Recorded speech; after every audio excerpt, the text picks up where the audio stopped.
விவசாய நண்பர்களுக்கு வணக்கங்கள். இந்த வீடியோஸில் நாம் என்ன பார்க்க போகிறோம் அப்படின்னா, ஒரு ஃபார்மர் ஒரு நிறைய விதமான பயிர்களை அவருடைய தோட்டத்தில் வச்சுருக்காரு. அதை பார்க்கவே ரொம்ப ஒரு ரம்மியமான காட்சியாக இருந்துச்சு.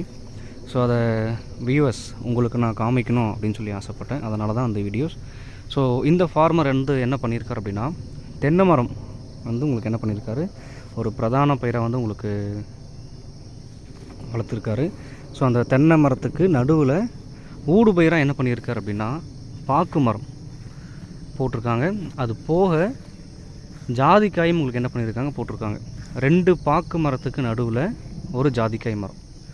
இந்த மாதிரி ஒரு ஊடு பயிராக என்ன பண்ணியிருக்காரு போட்டிருக்காரு. இவருக்கு வருமானம் உங்களுக்கு நிறைய விதத்தில் வரும். ஒன்று, தென்னை மரத்தில் உங்களுக்கு காய்கள் பருப்புக்காக உங்களுக்கு என்ன ஆகும், நிறைய வருமானங்கள் வரும். ரெண்டாவது, பாக்கு மரம் என்ன பண்ணும், உங்களுக்கு வருமானங்களை கொடுக்கும். மூன்றாவது, ஜாதிக்காய்கள் வீடியோஸில் உங்களுக்கு தெரியும்னு நினைக்கிறேன். ஜாதிக்காய்கள் காய்கள் உங்களுக்கு பார்ப்பீங்க. அந்த ஜாதிக்காய்களும் உங்களுக்கு நிறைய மார்க்கெட்டில் ரேட்ஸ் நல்லாவே போயிட்டுருக்கு.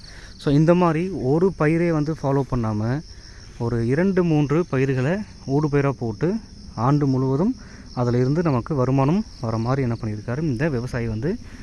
இந்த மாதிரி ஒரு கிராப்பிங் பேட்டர்னை ஃபாலோ பண்ணியிருக்காரு. ரொம்ப நல்லா இருந்துச்சு.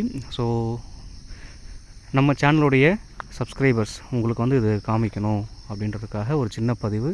அதுதான் இந்த வீடியோஸில் நீங்கள் பார்த்துட்ருக்கீங்க.